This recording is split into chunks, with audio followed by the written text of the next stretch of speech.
Good evening.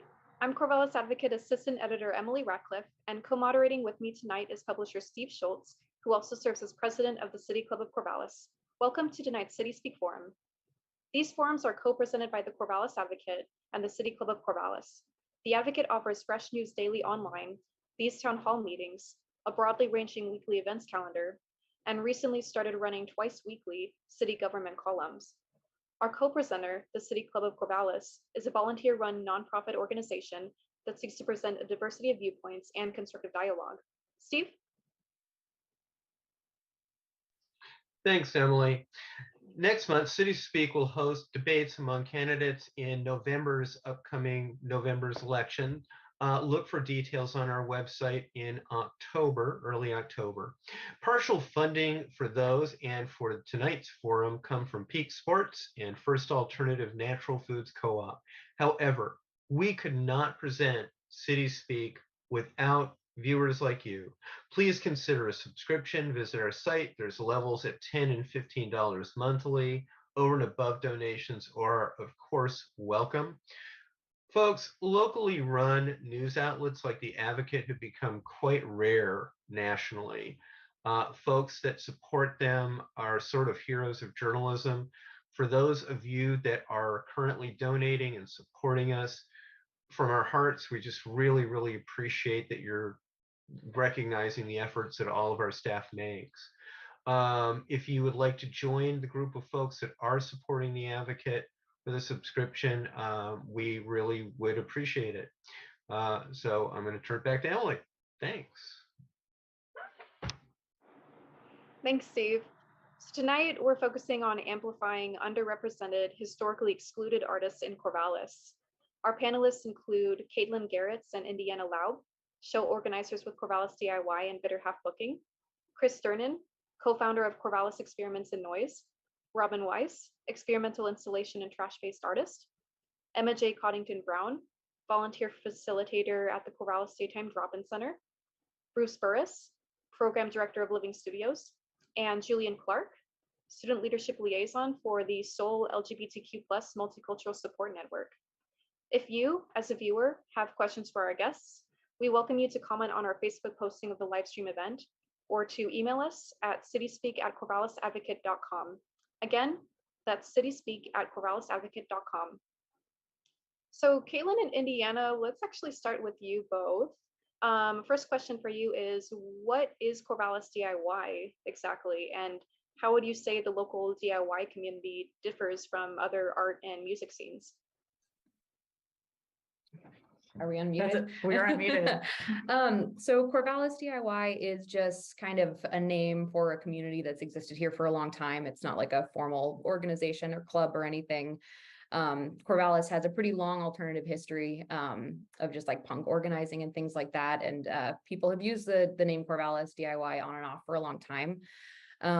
It's pretty much just like communities like this exist in other places. And so if you're trying to find something like this online, it's pretty common to just Google like town name DIY and see what comes up. So we just use it as a way for people to find shows and punk stuff in Corvallis. There's a Facebook group and then there's an Instagram account, and the Instagram account just boosts different shows that are going on around town that are organized by a lot of different people. So we share our stuff that we do as Bitter Half Booking, and then we also share things that other people are organizing as well. And as far as to answer kind of the other part of the question, DIY itself as just in terms of the music scene, which is how we sort of approach it mostly, is just, it's a type of music scene, I guess. It's kind of hard to define, but it typically prioritizes, all ages shows and sort of a non-hierarchical way that sort of functions outside of, I guess what you'd call, the traditional music industry. And so, it's kind of hard to pin down. And I think a lot of people probably on this panel would agree with that. It's kind of like punk. It has a million definitions depending on who you ask. But something that binds DIY communities around the world is sort of the shared ethos of doing it yourself. And it's not just the practice of setting up your own shows, booking your own tours, recording your own music, stuff like that. It's also the motivation behind those practices. So doing those things coming from an anti-capitalist place. You're not just doing it because you have to, because you don't have a manager yet or something like that. You're doing it because you want to, and you want to create this culture outside of the mainstream. So I think that the politics is kind of something that sets it apart from other kinds of music communities. Yeah. And then when putting together music shows, what are some of your motivations behind prioritizing booking bands that are made up of queer trans folks, Black, Indigenous, and people of color, women, and people with other marginalized identities who have historically been excluded from more mainstream art and music scenes? I mean, I'd say for us, really, that's always been kind of a natural thing to do. You know, and I feel like that's something that really goes along with, I mean, if you consider yourself part of a DIY scene, to me, that's sort of an essential part of it, is to sort of help elevate those voices. I mean, for us personally, that's something, I mean, it matters. The bands that you see in front of you, and I'm talking about, you know, just bands that I saw as a kid growing up, because a lot of this, often this is sort of a community that you might start getting into as a younger person. For me, I was, you know, like 14 years old and I started going to shows, and the people that you see playing in front of you really matter, especially if you are someone with, you know, who's you know, been historically sort of excluded from these sorts of things. It was really important. It's really important to us. It always has been, to create a space for people who might not, you know, be typically represented as well in these scenes, even though we've always been here, we've always been part of this, but it's sometimes harder for us to, you know, sort of, I guess, break into those scenes in a more, I don't want to say mainstream way. I don't know what the word is for that. We were talking about this question earlier, and I was just thinking about how, like, when I first started going to shows in like 2003 here in Corvallis, it was Blink-182 was huge, you know, just like in the country, like not here specifically, but it meant that like kind of the main representation that I saw in like national punk was like these kind of like skater guys and then women who looked like porn stars. And there's nothing wrong with that, but it meant that like me as a weird 14-year-old, I didn't know like, how do I participate in this thing? Like, I don't want to like wear a bikini and watch boys skateboard. And then I remember going to a DIY show at this drop-in center that used to exist across the street from Squirrels downtown. And I saw a woman sing and like play guitar in a hardcore band, and it blew my mind. And so I think that we really want to provide that for other people, where it's just like, oh, there's someone like me making this kind of abrasive, aggressive art that you don't necessarily see in like mainstream media, I guess.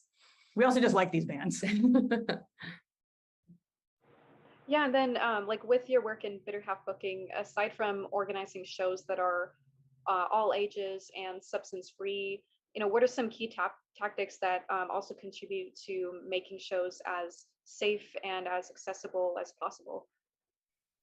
I guess, so the biggest thing for like us to acknowledge is that like we do everything we can to make shows as safe and accessible as possible, but no show is going to be completely safe or completely accessible. Like that's why people use the term safer space instead of safe space. Like you do the best that you can with the resources that you have. And so that's always a priority for us. And we just, you know, we do what we can. And that means there are some material things that we do. Like we have a lot of signage that we put up at shows so people know like where to find the restrooms, where the exits are. We have, let's see, we wrote it down. We provide some things like we carry Narcan, we have menstrual products in all the bathrooms. We've been providing masks because of, you know, like since we started doing shows again this year, since we require them at our shows. And we also have started putting our phone numbers in the bathroom at every show that we book, so that if someone's there who doesn't know anybody, they have an easy way of getting a hold of us if they have any trouble for any reason. Do you want to take it from here? Sure. Yeah. So that's some of the stuff that we do, you know, just at the show in terms of, you know, physical safety and accessibility, just to, and I mean, really what it is, you know, like Caitlin was saying, you know, every show is inaccessible. Every space is going to be inaccessible to someone for some reason. All we can do is to sort of try to meet these needs as we can and try to meet each other where we're at. So we do all these things the best that we can. and we just make ourselves as available as possible, because we do feel like that's, to me, that's part of, that's an essential part of DIY as well. DIY show organizing is that as the organizers of the shows in these cases, and we also play in bands and stuff too, but as the people who are, bringing people into these spaces, we do feel like it's our responsibility to be responsible for the space and the kind of culture that exists within that space. And so we do, whether that means, leading by example with our own behavior, and sort of just setting the tone for what that can make a big difference of just how the organizers, and maybe like a core group of people that you may have helping you or not, to set the tone for what kind of behavior is accepted in a place like that or encouraged, and what's really important for us is to sort of create a space where we really are emphasizing just it's an environment where people can, meet each other and create community and make friends and sort of watch out for each other. We also try to advertise in different ways, so that we're not just limiting it to like one social group or something like that. And so we do a lot of print flyers. We do a lot of social media. And then we also have a hotline that you can call a number and you can hear a recording of all of the shows that we have coming up. The number is 503-877-BOPS, BOPS. I need to update it, but yeah, we just want there to be multiple different ways that people can find out about shows. And so they don't have to be like in the know, I guess. Like you can just be like a weird 16-year-old and you can still find out what's going on. Or a weird 50-year-old. Or a weird 50-year-old. Or a weird 33-year-old. Yeah, thank you both. And then Chris, so you do a lot of work organizing festivals and shows with artists and performers who create with experimental, non-normative, and very open-ended mediums like noise and trash. One of the performers at the most recent noise show you helped put on at Avery Park described these kinds of shows as safe playgrounds for people to take ambiguous concepts like noise and explore them as an art form. What do you believe are some of the creative liberties that these shows can help make possible? Well, I and kind of we as the broader group have really tried to use the idea of experimental music and art as a means to keep things as open-ended as possible. The end of the day mission is to build an artistic community and hopefully build a nurturing environment to give people free rein to create as they see fit and what feels natural, and try to, again, kind of use tags like experimental or noise to really kind of suggest this wide open narrative of that you can kind of do anything with whatever material you have at hand and create art with it.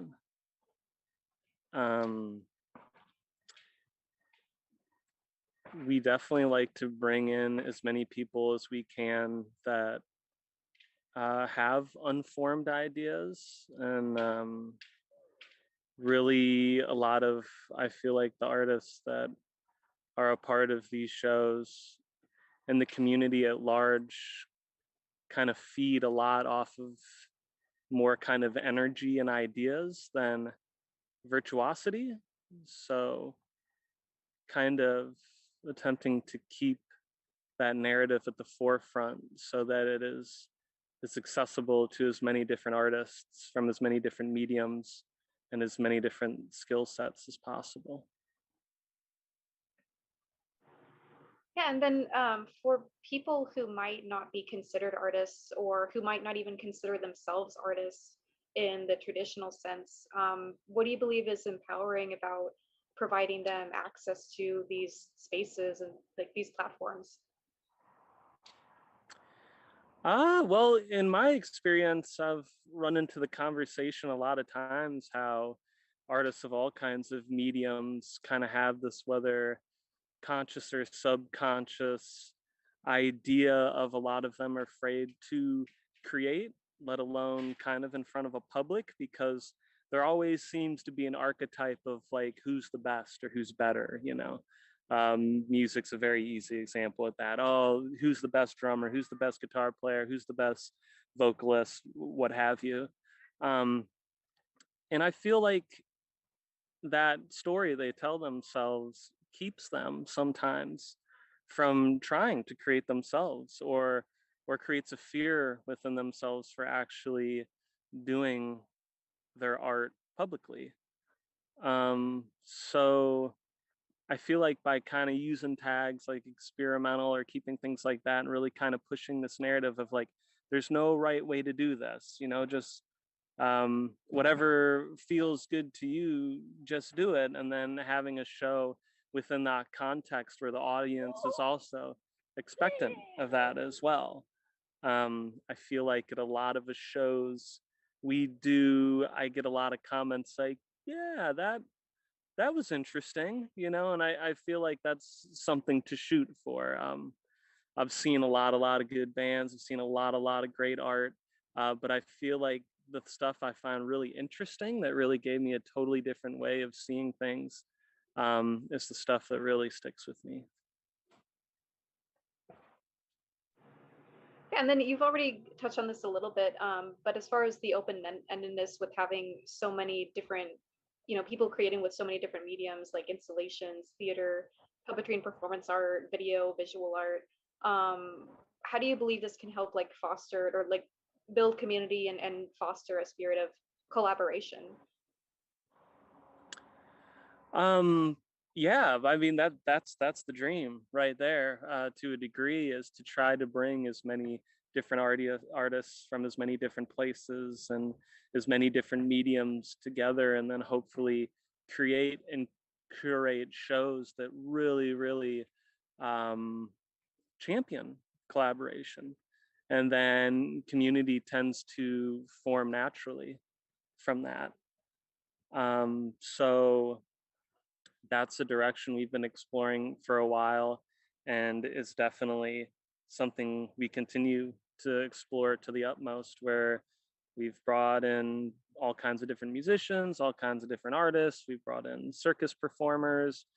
It's just meeting really good-hearted people that share the same kinds of values, but don't necessarily contribute in the same kind of artistic medium, and then attempting to curate shows to bring all those kinds of people together. Yeah, thank you, Chris.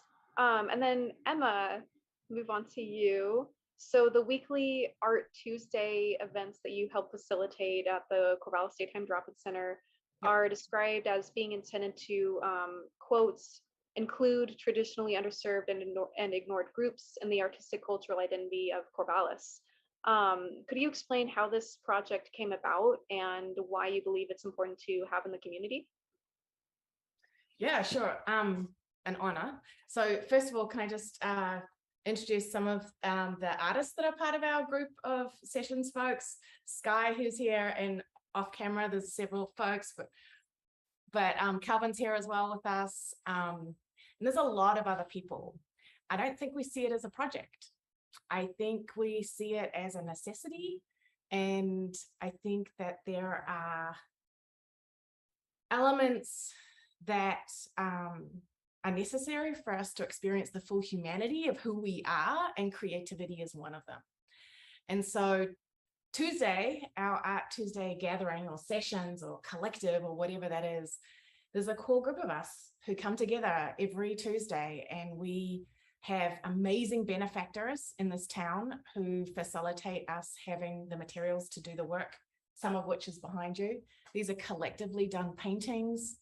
I want to give a shout out to Vicky, spacing her last name right now. Help me out, people. Idema. Thank you. Vicky Idema, who was the start and really initiated this whole project, who's an artist in town. And through her imagination and freaking hard work, quite frankly, that really gave the platform for where we're at today. Who else do we need to shout out, folks? Marion. Definitely Marion. Allison. a lot of folks in the community. There's a lot of folks in the community. So yeah, so I don't know that it's a project. I think it's just something we have to do. Yeah, and then for all of you, who are involved, who participate in this project and continue to create every week or regularly, what are some of the positive impacts you feel this project has had, or what are some of the gains that you've experienced from it? Do you want to go? Yeah, okay. Well, I know, like, for me, it's kind of more of a bonding thing when we all come together, and we all have different skill sets. There's people of all different mindsets with all different mental illnesses. And when we come together and we can all express our creativity and other artists add in what they can see in our paintings, it means a lot because, we wouldn't necessarily be recognized as artists. So when we get together, it's really special, especially our group paintings. Yeah, there's really an amazing, it's not magical because it happens very intentionally, where the energy of the space last week drops away, and color and form and community as a function of like joking and joshing and what did you put that on there for? Oh my, and it just becomes very much a relationship. And then you have this amazing form, these amazing paintings that represent that day together. What else do you reckon? Is there anything else you're thinking? Yeah. Yeah, that's good. We're good. That's it. All right, thank you. Well then, Robin, I'll move on to you now. So you create extensively with trash art, which like found objects or discarded materials that you repurposed or paid tribute to in very imaginative ways. You've also described this creative process as an act of queerness in and of itself. Could you please unpack that for people who are watching, and also touch on how you found this process to be validating to other marginalized experiences and identities? Yeah, thank you.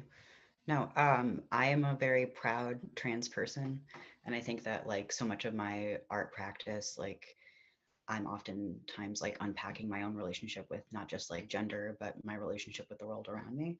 And I think that anytime you take one form and you're transforming it into another form and like respecting its like integrity, which is such as the case with, a lot of found object art and like what I love and get referred to as just trash art, is you are changing forms and really attentive to what that says, like on kind of like almost like a spiritual level in a sense. And so I think that that change of forms is inherently queer. And so I think that a lot of times in my own art, like I would invite other people to kind of enter that space and accept a certain inherent amount of like queerness in that transformative process. Yeah. And I think that a lot of I've had a couple of like house display installation shows that have used like my late mother's like belongings and like fabrics and different things like that. And in that, that being a very sensory, overwhelming experience, not just like harnessing like my relationship with femininity and my relationship with my mother's femininity, but like the textural qualities of materials. I think I've also wanted to create like kind of like these like safe areas for sensory decompression, so that folks do have a way to like go from like a room full of like fabrics and like sewing patterns that is very loud and very tactile, and there is a closet in the corner that is quiet and it's peaceful, and it's a way to kind of escape that sensory place. So yeah. Yeah, and then you've had some of your work displayed and have helped other artists display their own work in more traditional spaces like art galleries, but also in more unconventional spaces, like you said, like a house display or a trash-based pop-up show by the river. What would you say are some of the differences between these spaces and what they can offer to artists, as well as to people who just want to enjoy other people's art? I think that there's definitely a difference between kind of art that is like naturally part of the community and then art that is for like I really want to say with like it was called spontaneous garbage, which is like 99% like Chris's doing because he's fantastic. But that type of like in the middle of like downtown Corvallis, art that integrates not only like setting and like place and like passersby, like it's very natural to be able to like conveniently like bump into somebody like out on a walk. Like it's lovely to get people who are not only invested in like art as a practice, but like also just invested in being alive and like, you know, witnessing what's going on, which is also, I would argue, a valid way to practice art is just to like witness and like be part of the world. So I think that with like the more traditional gallery settings I've worked at and have like assisted with like the Valley Library and the Truck and Broad Gallery, um, there is definitely like the same creative passion, but there's very much like sometimes a difference in who feels like they belong there, which is sad because I would say that like if you don't feel like you belong in a gallery, that you should just go to that gallery like a lot and like make yourself known, like just be there. But there is definitely like a specific energy sometimes to white wall galleries that is off-putting. And I will say that in the past, the design cafe actually that Bruce had hosted in the Truck and Broad Gallery, it added so much life and so much community and just so much like vibrancy that I think that inviting that was it wasn't there already, but like definitely I think that I definitely like miss that sometimes in the white wall gallery setting, being as not as open to community members as it really should be. Yeah, and then looking at your own installation work, you've installed a lot of exhibits that are very inclusive, not only in the general sense, but also because they were created and intended for people to interact with them in often deeply personal ways. What are your inspirations behind this? I like talking to people and I like understanding like I mean I do like talking to people, but I also just like communication in like a broader sense, and I have sometimes a little bit of difficulty with um like verbal communication. So I think that a lot of my inspiration has been how can I communicate what I'm feeling to other people and have them communicate with me in a way that is accepting of like where I'm at in like sensory overwhelm, and also the types of things that you can't communicate just verbally. Like I think that you can get a lot of communication from being in the same room with somebody and just like I don't know, like silent communication, like just the presence of being with other people is a wonderful type of communication that is nonverbal and not something that you can quite articulate. And I'll say that, and yeah, I think that there's just a lot of presence, like a lot of loveliness that comes from just being with other people and engaging in different types of communication. I think that's my inspiration. Yeah, thank you, Robin. And now we'll move over to Julian. So Julian, could you please briefly explain a bit of the history and the mission of the Seoul Multicultural LGBTQ plus network? Yeah, so I actually explained it earlier today. I had a presentation for Soul and orientation stuff, but pretty much it started in 2003 and 2002 with the fact that the Pride Center had been established and there wasn't really an intersectional space within the Pride Center. So some group members came together after some smaller support networks were created, and they made a more broad BIPOC queer support group, and that would become Soul. And Soul is not like an acronym for anything. It's just, you know, the sun and soul are connected. And we kind of base a lot of our values around like the warmth of the sun and like being other than like earthly kind of. But yeah, our mission is pretty much creating a safer space for queer people of color on campus, and also trying to center us within the Pride Center and also other spaces, because intersectionality can be really tricky, and it's important that we all are connected through it together. And then what are some ways you'd say that the network helps center and also provide a safer space for specifically the self-expression and the creativity of queer and trans, Black, Indigenous, and people of color? Word. Yeah, we have some different events that we've had in the past. We've had Latinx art in the BCC. We've had we've had some nice like game nights in Centro, and we've also had some events in Inahas, which are kind of the ways that Seoul intersects the Pride Center and also these other cultural centers.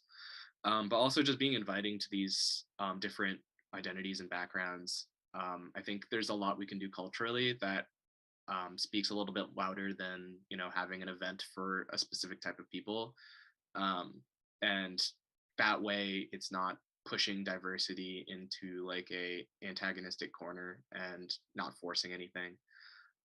I'd say those are really good ways, as well as like our hiring process is like really well done and it's all internal, which is great. um, I'd say those are like are really good ways of culminating like queer BIPOC spaces. And then on top of your role in Seoul, you're also active in several local mutual aid groups like the Corvallis Really Free Market that have distributed basic needs resources, zines, as well as art by local artists at Corvallis DIY shows, noise shows, trash art fests, and benefit shows. What do you believe are the possibilities of mutual aid and collective care and reciprocity in these kinds of venues? Yeah, I think that should be maybe like a new cultural norm or expectation is to provide at these things. I remember the first show I was at ever was in Eugene at Alluvium, and they ran that ship like super tight. Like they had pizzas, they had water, they had condoms, and they had other resources that were like nearby in town, as well as the staff being very attentive on cleaning up people's like personal issues that were going on, substance use in the space. Um, that was like my bar that I'm kind of trying to meet for shows, at least for Really Free. And I mean, like they shouldn't be the monolith for that because every situation is going to look different. But that was really meaningful of an experience in a city that I don't even live in.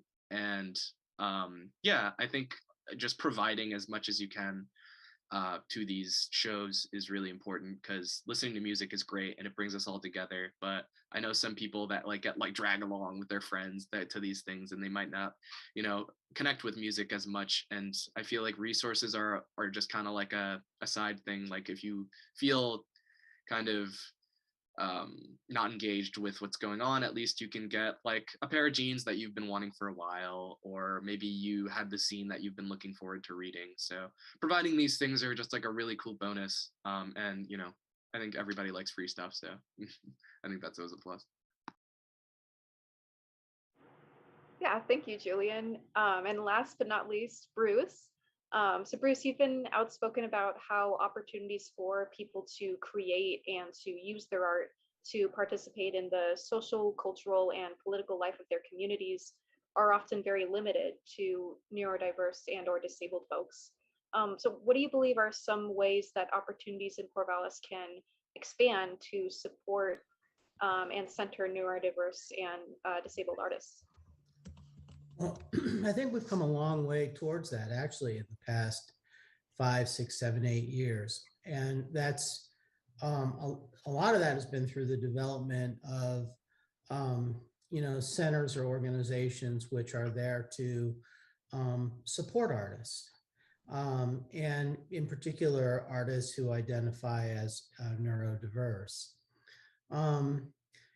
So even though I think that that artists are supported in a broader sense better than what we had been doing, we still really struggle to find a place within our natural sequence is studio, not natural, but a typical sequence. Since it's the standard, it's the norm, it's what we're going for.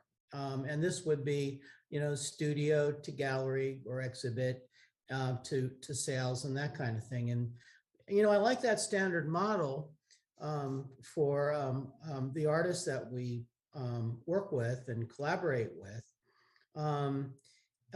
And so that's kind of what we practice here. So that's our practice, is creating a facilitated studio environment where artists with consistency can come here and learn and experience art making pretty much independently.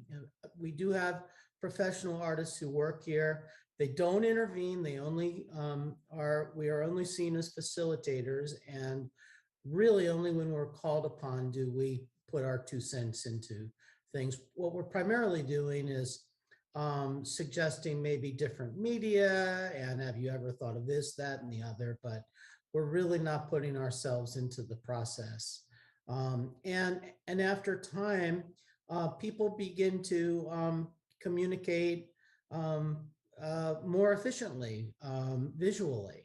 And after a while, artists, we start noticing professional exhibition opportunities. And when those occur, we additionally help create the supports that are necessary but not available necessarily to artists who are neurodiverse. So we create web pages for artists and CVs or resumes, and we help get them exhibits that will kind of get them started, and that sort of thing. And it leads to every artist really getting out there in the community in a huge way.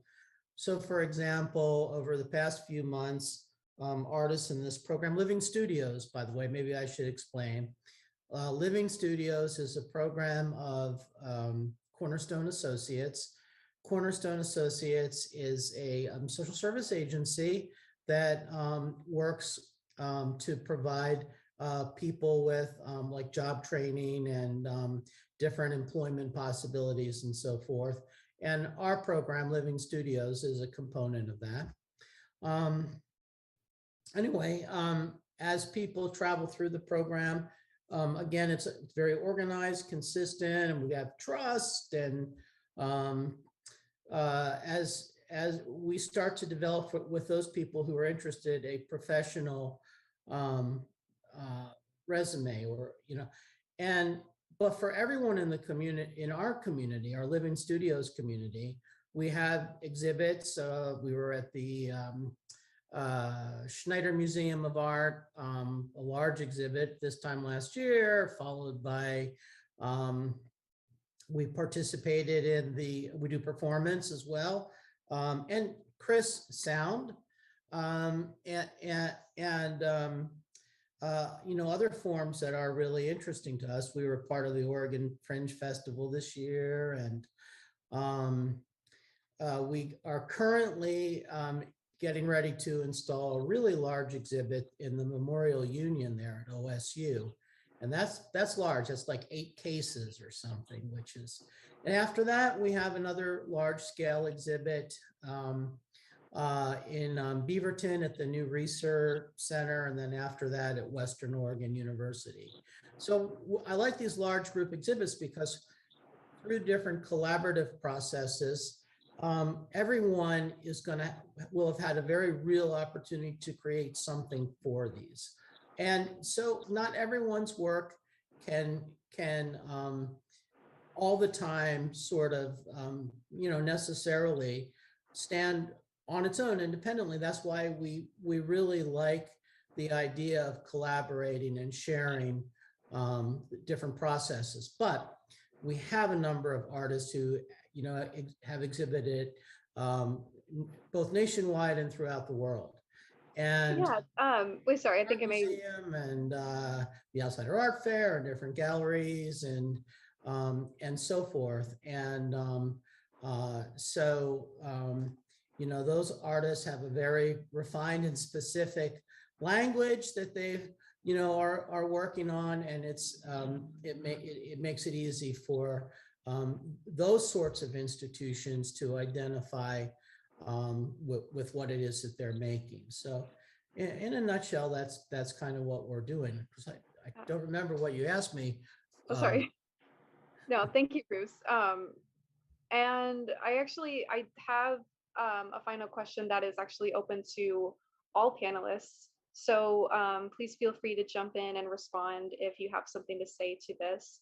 So to give a bit of context with this one, in late June, Mosley Wada, an interdisciplinary artist and activist from Ben, did a live multimedia performance of his new album, It's Not the Year, It's You, here in Corvallis at the Whiteside Theater. The performance invited participation from the audience to engage with the album's themes of what Mosley referred to as radically inclusive care. At the end of the show, attendees were invited to anonymously write down their thoughts, questions, and feedback on sticky notes, place them in the main lobby of the theater, and see how these notes kind of converse with each other. And one of the notes asks the following question, which I'll pose to you all, and that is, how do we keep empathy and care at the beating heart of art, life, and creativity?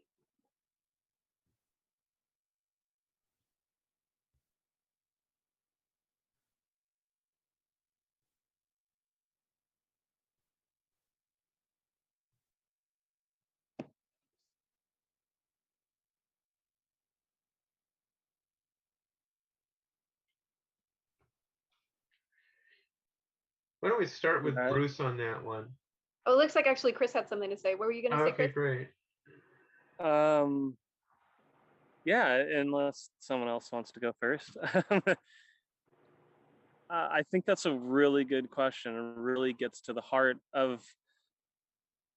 I've actually worked with pretty much everybody here today, which is wonderful. And I think the impression I get is I feel like that's a very, very high priority for all of us. I think the impression I get is that really is, to a degree, the core of what we're trying to do, and that our own shows and our own events and things like that are just manifestations of that feeling. How to keep it that way, or I guess if that artist were to pose that question to me individually, I guess I'd say that it's incredibly important for people to take the time to examine themselves and to contemplate and to really ask themselves why they think what they think and how they got to the point of thinking what they think, and really try to get to the heart of the motivation of what they're doing. Because I think it is fair to say there are a lot of people in these spaces that isn't the motivation, that I don't know, maybe they're just like trying to be cool or like just trying to gain power or whatever it may be. And I feel like as long as you can keep checking in with yourself and asking yourself, why am I really, really, truly doing this? Why am I putting forth all this time and effort? And anyone that puts on events and stuff knows that it can be a lot. It can be very taxing, but that the thing that keeps you going is that to try to spread empathy and love and things like that throughout the world and throughout what you do. Thanks. And then Emma, looks like Emma Sky and Company, looks like you have your hand raised. You want to touch on this too? Yeah. Couple folks, Martin, like to introduce Martin. Yes, hi, my name is Martin Weiss. I just a volunteer down at the drop-in center. And your question about how do we keep empathy in art, I believe. Well, I really don't agree that's the function of art. You know, it's about what people want to get out of themselves or bring out of themselves. Empathy is more of a personal thing that people might have, but really, I mean, art is just not roses and still, you know, it can be really gritty and very productive. It's controversial. It makes you think, makes you feel. Mm-hmm. And if you're always empathetic and, oh, well, it just shuts you down. Maybe being empathetic to what's really inside of yourself. But, you know, the purpose of art is expression. And if you want to put a message on that, that's what artists do, but that's not a function of art. People do art just, I believe art is more a function of life. By the clothes you choose to wear, by the way you wear your hair, by the way you talk, it's all an expression of what's inside. And to define art as something that you put on a piece of paper or something that you say as entertainment is just so limiting. So does anybody have any points or counterpoints to make with that? Perfect. I do. I agree with Martin here, okay, so I agree with Martin here, especially with the drop-in center Art Tuesdays, because we as recovering addicts, as abused victims, as mental illness patients that wouldn't necessarily have our art shown, it means a lot that we have those people that were mentioned earlier in the community that support us. And for us, it's not about, empathy or anything. It's about getting together, being with those people who we have that special bond with, and being able to express ourselves, to show ourselves, be it if our paintings are all darkness or if they're all light. We're there for each other. And I think that's what art is truly about. So you gotta sell it if you're gonna make a living out of it. But we don't try and make a living out of it. Does anybody else have thoughts about, not just empathy, but care at just in any art organizing or spaces for creativity? Well said. No? Now, if you're dealing, are we on? We're not on. Yeah. I think we'll probably move on to audience questions now. Steve? Thanks, Emily. So that first question, I'm going to go ahead. I'm going to start with Julian. And essentially, the question has to do with kind of bridging that gap between the traditional venues. What are some strategies and tactics that you found useful in getting that done, so that that maybe you're moving into more traditional spaces and being welcomed and let in? We're not talking Yeah. about. Oh, sorry. Real quick, Emma, could you mute your mic or turn off your mic? I don't think I'm done. Thank you very much, guys. Go ahead, Julian. Yeah. I'd say having a lot of friends helps. We've gotten really great advice from pretty much most of the people on this call about what it means to be in a conventional music space, and getting pointers to house venues or places that Parks and Rec might have a hands on. Having a lot of alternatives has been really great, and we've been doing most of our shows in parks, or the first show we did was in the community center, but we would like to branch out and kind of move towards houses or park, or maybe just I don't know, we were really thinking about out in the middle of nowhere where it's not on a reservation basis, and we might have a little bit more creative freedom with what we do.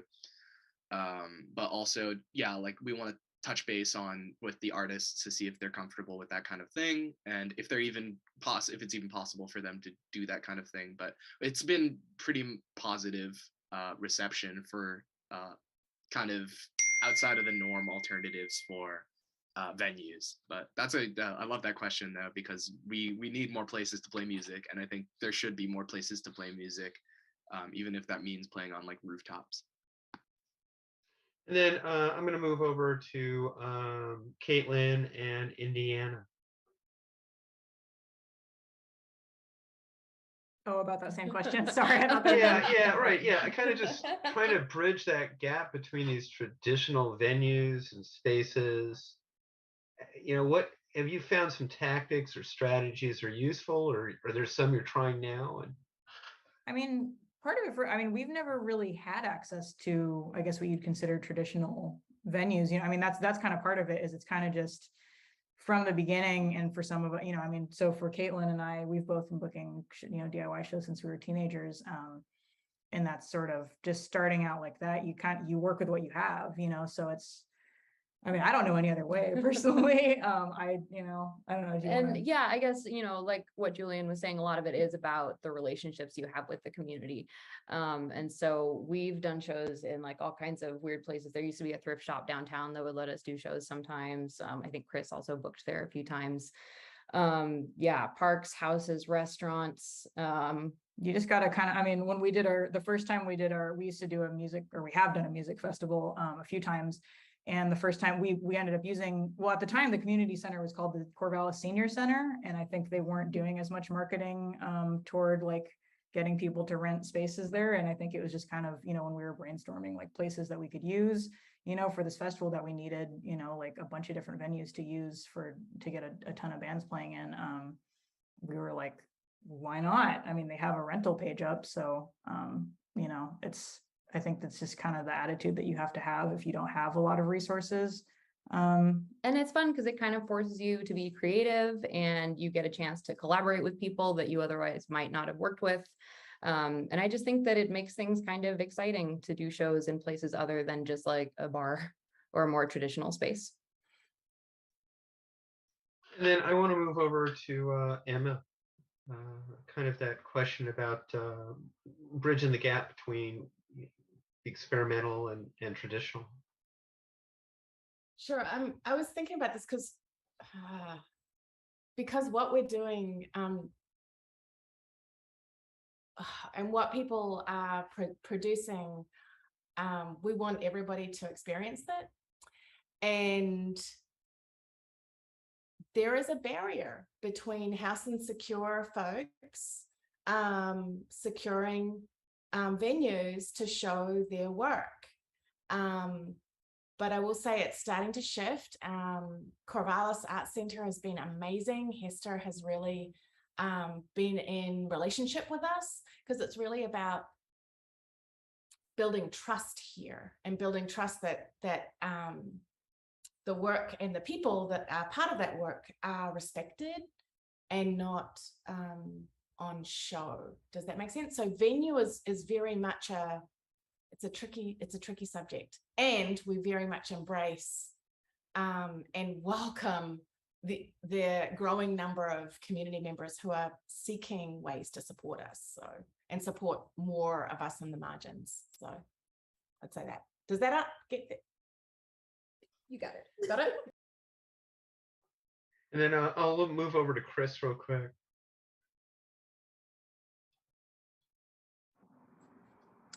Well, especially since COVID, it's demanded even more creativity in the attempt to have outdoor shows as much as possible. I have friends in Portland that run a collective called PDX. Community Power Pods PDX that repurpose car batteries from electric cars that have been in car accidents and turn them into solar powered generators. So we've had them come down and do some of our shows, and with that, it's a very powerful source. You can run lights, you can run amps, you can run shows for days, 3 days we've done out in the woods, and the thing's still going, and it's all solar powered. So kind of what Julian was saying, we've done generator shows as well. Just having that mobile source of power has been very beneficial, because it really does kind of open up what your options are in regards to where you do a show. So that's what we've been doing since COVID.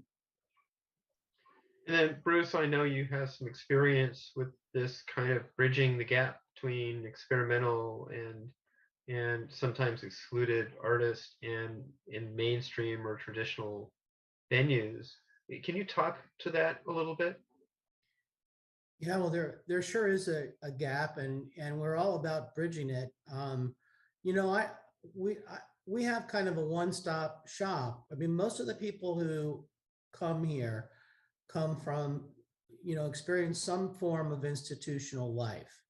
And so what I mean by institutional life is that people feel as if they're dependent on these various forms of support. And that that is sometimes a pretty good thing, but always there's a lack of resources. So we begin with, some people have been practicing their craft and creating amazing things forever. They got a ballpoint pen and matchbooks, and that's all that they're wanting or need. But others like to follow other paths, and so we ensure that people have ample opportunity to discover the material that will allow them to express themselves in the ways that they really want to express themselves. And those are usually really enriched and amazing things.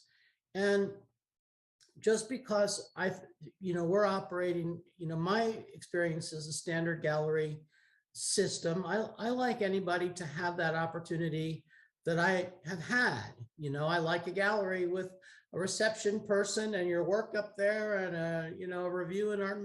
Well, okay. And I like to make sure that other people have that experience too. So we kind of really guide people through the network of different rooms that you have to forge through in order to get there. And a number of the artists in the programs that I have worked with do get there. And getting there ensures in some way that if nothing else, their work, their visual work, their ideas and expressions are valued, and to some degree they're going to be taken care of, and I think that's a very important and exciting aspect of what it is that we do here. But it is kind of like a bull in a china shop type of deal sometimes, and it is hard work to shop around to find the right connections for people and this and that. And I use my own personal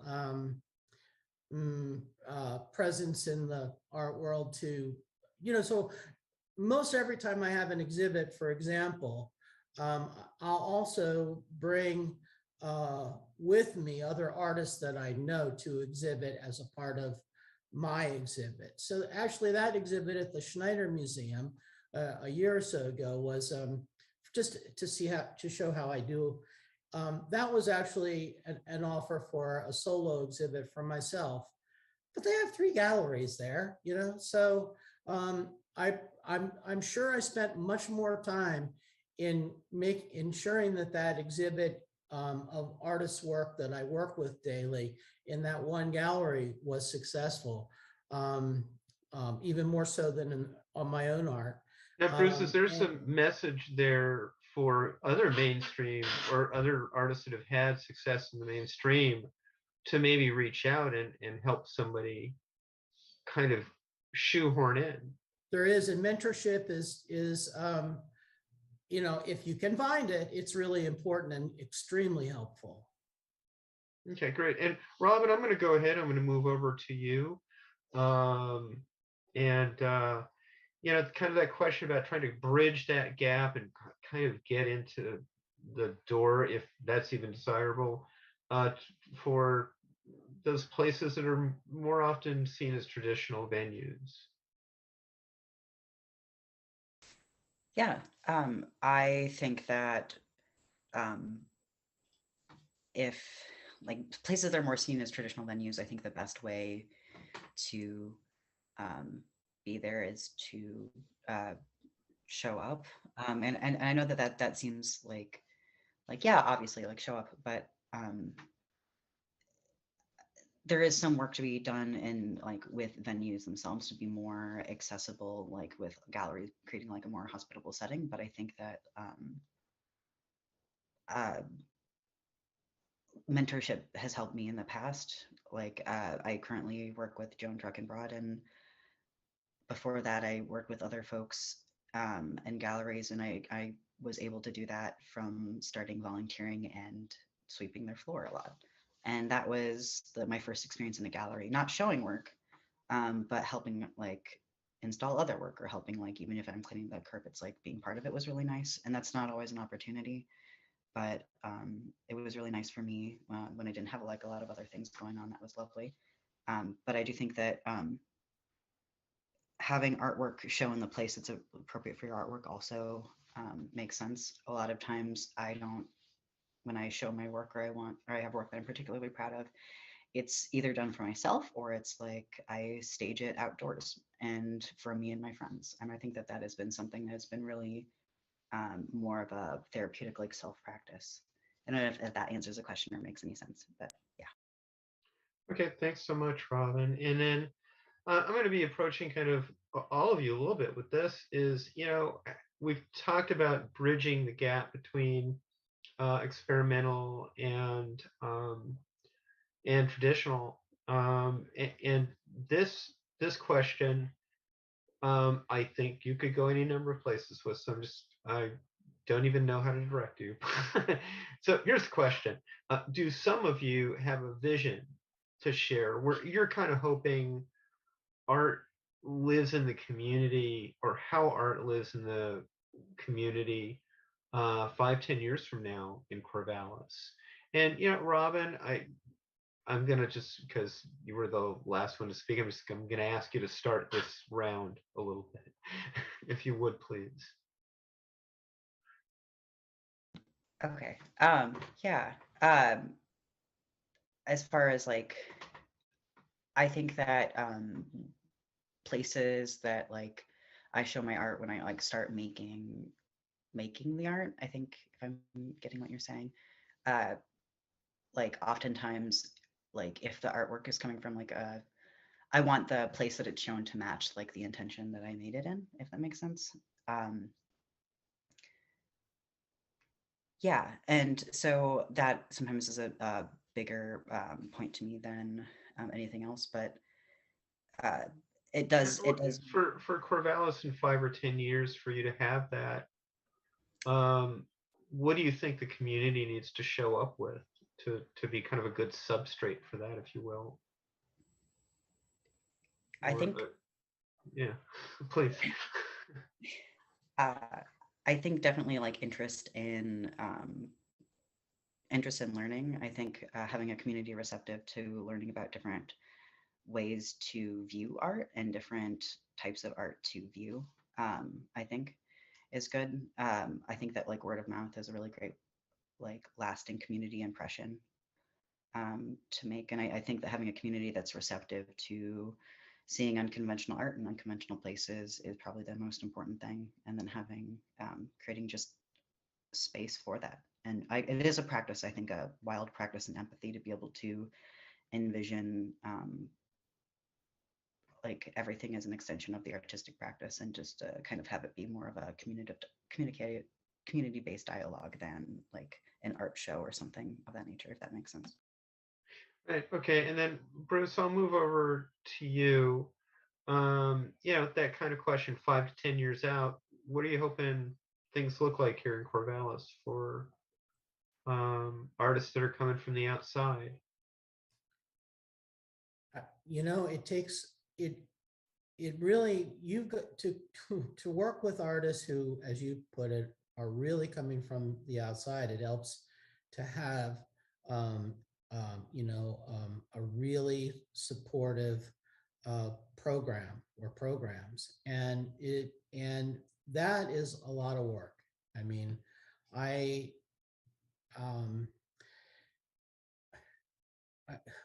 want to say that I would hope that there's always going to be an organization that will provide good supports for, particularly for and with the neurodiverse community. But unless there's a driven soul like myself, to do that, it hasn't been an easy experience here for people to just like really jump on board. So that's why I partner with if you will, with other social service organizations. And usually when I start working for them, they don't know that I'm partnering with them for this purpose. I will just take the, the most accessible job that they have. And then after a while, I'll end up in a position where I can start doing a little programming, and that will evolve. So I don't really know how to answer that. Yeah. Okay, thank you, Bruce. Emma, I'll move over to you. Kind of, what are you hoping for in 5 to 10 years for art in this community? So much. I can see so many possibilities, and of course it always comes into being in conversation. So thank you for inviting us into this conversation, because already just listening and hearing all of you on this line is already expanding who we're in relationship with, possibly. Like, how do we even have this conversation beyond and in support of each other, not just us as an isolated space? But things that we've talked about are, we would love a space for artists to come and sculpt and craft and paint, and to as a resource together in much the same way as Chris, you've cultivated for folks of neurodiversity. I can see that as much broader within the community itself. Is that something we're talking about? There's also like some amazing things that people online really have championed, and I would like shout out to Cutie BIPOC folks who've really championed the notion of patron, and which really harks back to, the old ages, like old, like, but what I can imagine, what if we set up a way in which people become patrons of the arts, and we can acknowledge that, but it's not like a very individualized process. It's more of a collective process. We can apply, we're part of it together, we're part of a conversation together. How do we share these resources among each other? And I can really imagine ways in which that also becomes a crucible for the kind of creativity that we're doing, whether it's in music medium or visual medium or theater or art. So there's lots more, but yeah, we're thinking about it. Or when you say a bit of a crucible, you see kind of that then becomes an institution and then maybe operates the same way. In a way that excludes. I have a allergic aversion to institutions, so forgive me for my bias. So I rather see it more like a collective.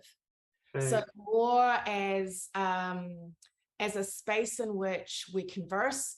So traditionally art is supposed to do certain things and present in certain ways, and people pay a lot of money, and there's this accrual of social capital. Right. And what we're doing here in this group is we're stepping outside of those boundaries, and having visual, creative, musical conversation that isn't tied into that capitalist social capital kind of cycle. And so I'm constantly thinking about ways in which we support a non-capital perspective. So collectives. And again, I look to the South, where there are phenomenal collectives that are finally being seen for the artistry that previously were not understood, such as the community of women who are, what are they called? Quilt makers.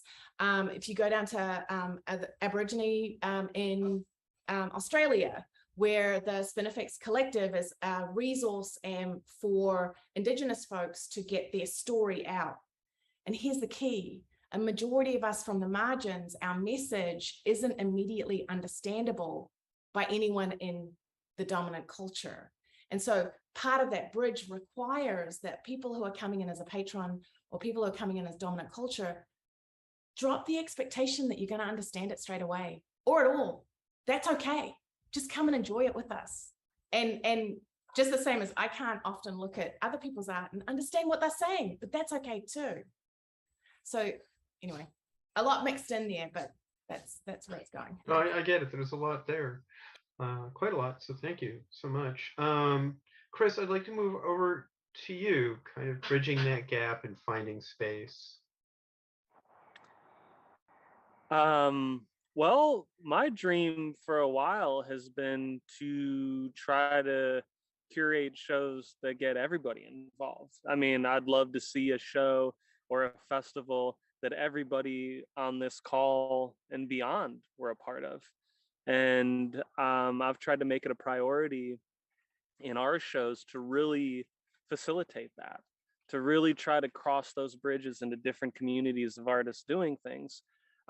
Because I really think living in a smaller city of Corvallis, like 60,000, that has a lot of potential. You know, when you live in larger cities, it's easy to kind of stick to your own group. I'm originally from Chicago, so I mean, that's where a lot of my experience lies. Is it's really easy to kind of stay within your niche because there's so many people in the city, you're always going to get people to show up. But I really like the idea of a smaller city, of having the opportunity to bring all these different people together from different communities. So in regards to the 5 to 10 year question, I'd like to see as much of that as possible.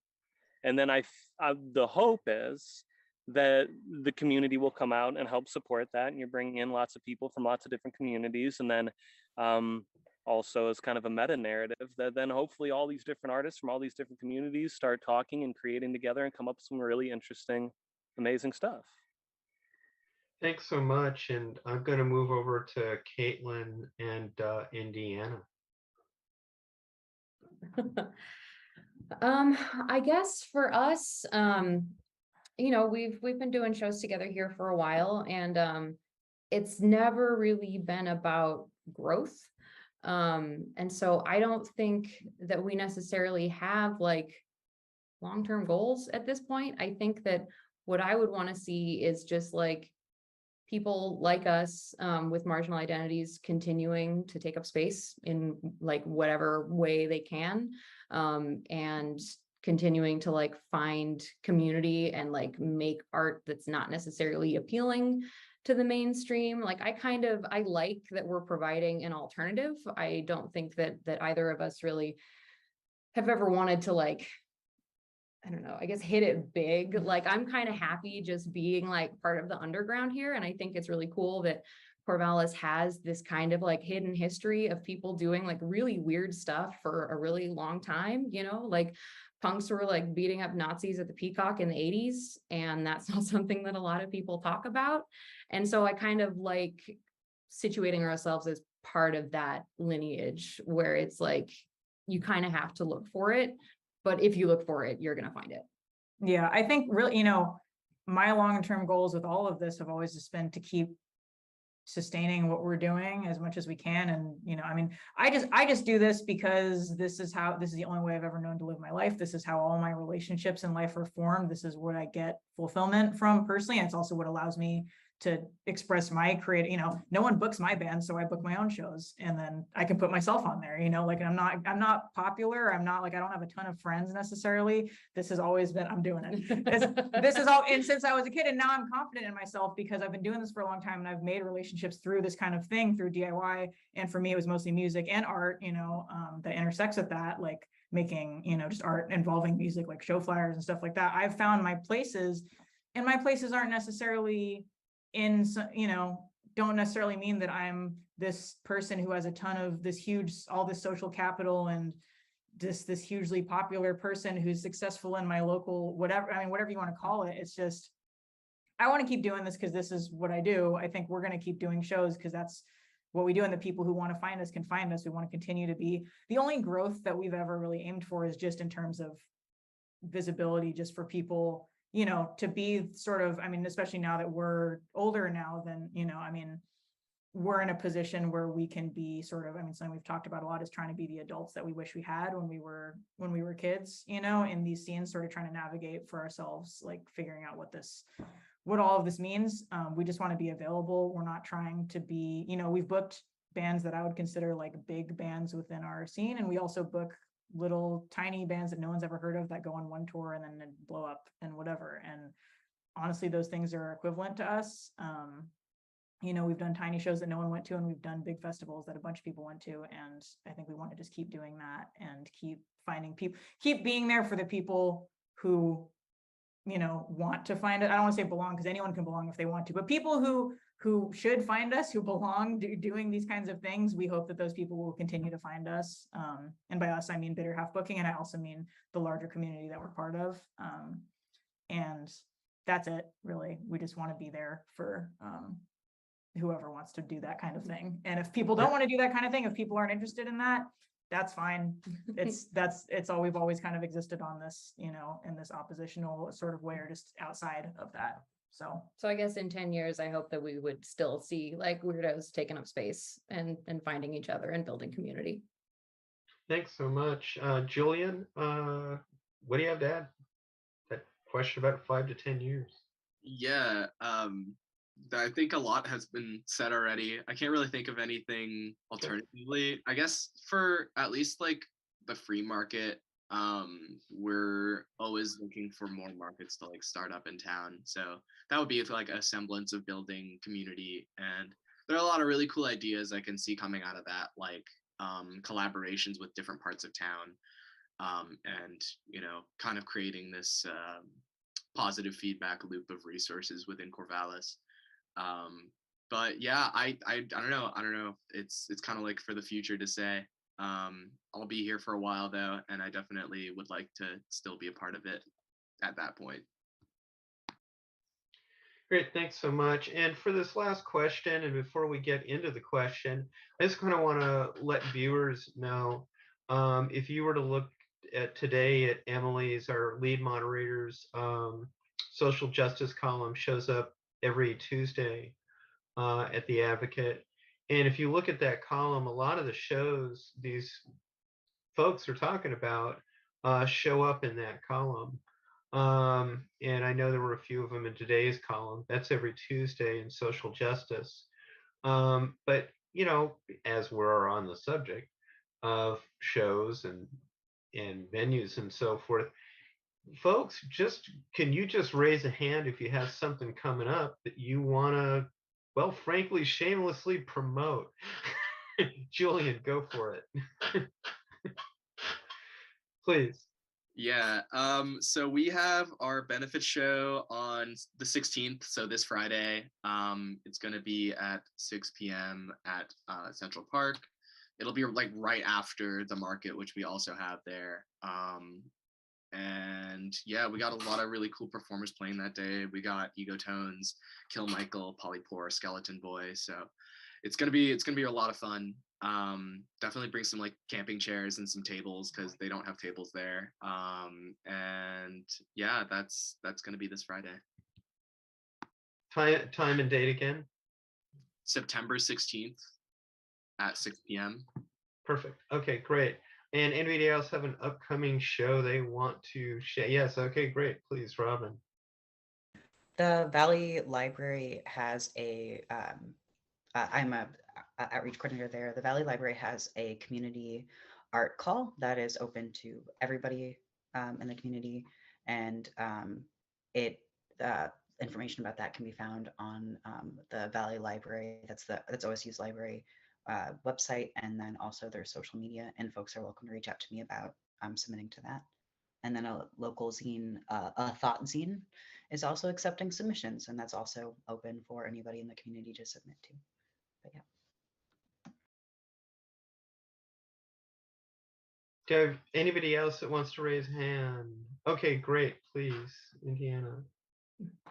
Yeah, we have, well, our next upcoming show really is the sort of the 5th annual. We started it in 2016 and then took 2 years off for COVID, but we have this Halloween cover show that we've been doing since 2016, where we have 5 local bands cover, bigger bands. And we're doing it at the community center, Corvallis Community Center this year in the Alder Room. Do you want to? Yeah, it's on October 28th. It's all ages. All our shows are all ages. And yeah, we got local bands to do 20-minute sets, like tribute sets. So this year we have Sadgasm from Salem is covering The Strokes. Happy Front and Friends are covering Black Flag. Dooley is covering Jawbreaker. Polypore is covering Paramore, and my band Flexing is going to cover Operation Ivy. And the really free market is going to be there. They're doing like a free costume thing that's going to be super fun. So you can show up in costume, or you can just get one when you get to the show. So yeah, that'll be October 28th. Music starts at 7, and it's a benefit for Cardva this year. So it should be really fun.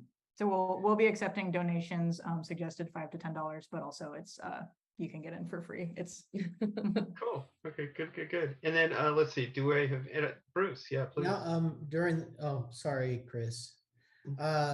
During the next, I guess, from next week through mid-December, look for an exhibit of artists' work from living studios at the Memorial Union, the student center there at OSU. So, and there will be a reception and so forth. That hasn't been, we don't have a date for that yet, but it'll probably be during the next Corvallis Art Walk in September. So I'll keep people updated on that. Thanks.